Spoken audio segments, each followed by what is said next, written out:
Hey everybody, this is TJ over at Rockhopper RC, and I just wanted to do another quick how-to video, this time about trimming and crimping servo wires. Because you know how you get a build done and then you have all this extra servo wire hanging out. Sometimes the ESC wire is a little long, but this one you can tell I kind of already made it to length. So I'm going to try to do this in about 5, hopefully less than 10 minutes. So we'll see how it goes. All right, first thing you want to do is make sure you know where you're going to mount your receiver. I've already mounted mine here with some double-sided sticky tape. I'm probably going to trim off most of this wire so I don't have a lot to get tangled up on the brushless motor. This guy spins around when it's moving, so I don't want it to get hit or anything.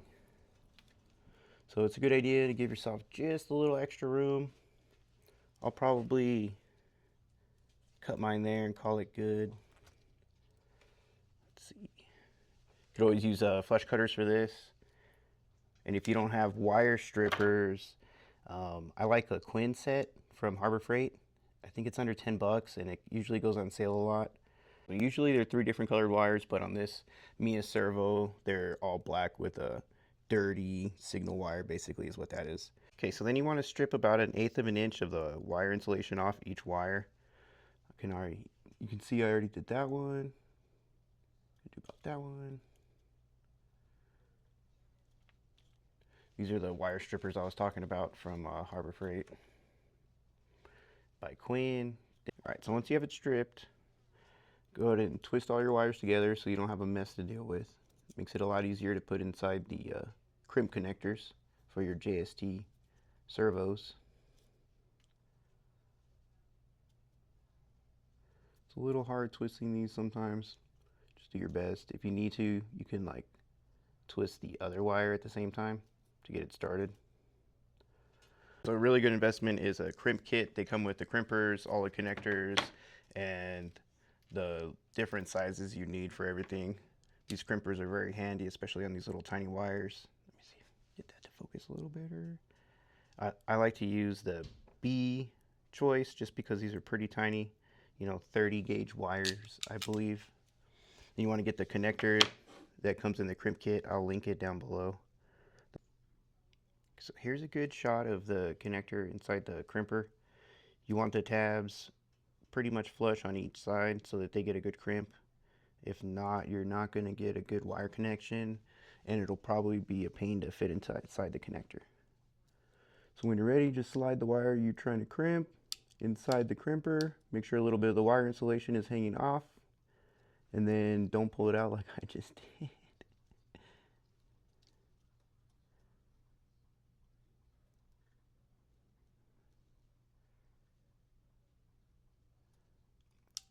There we go.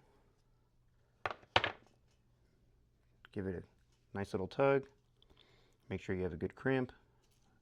You try to do another one without messing up this time. All right, take 2. So load the connector in your crimpers. Slide the wire so that the insulation is just inside. It's going to get tucked by the tabs at the back. Give it a nice good crimp. Release it. It's a good little shot. You have these tabs holding the wire insulation and these tabs holding the wire. It's a good secure connection. You want to make sure these tabs up here don't get squished so you can put it in the connector.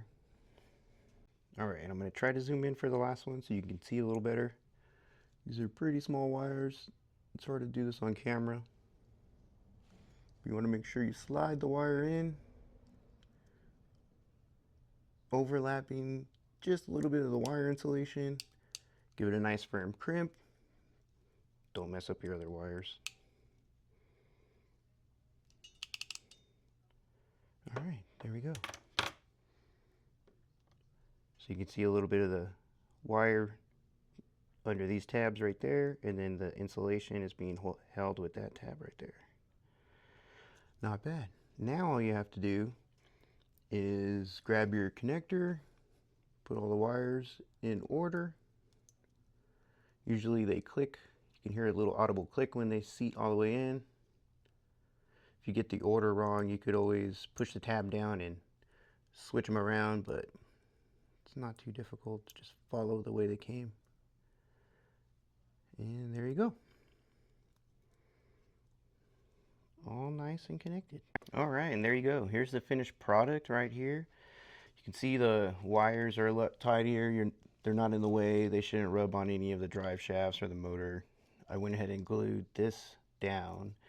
And if you guys want any more info on this build, just leave me a comment down below.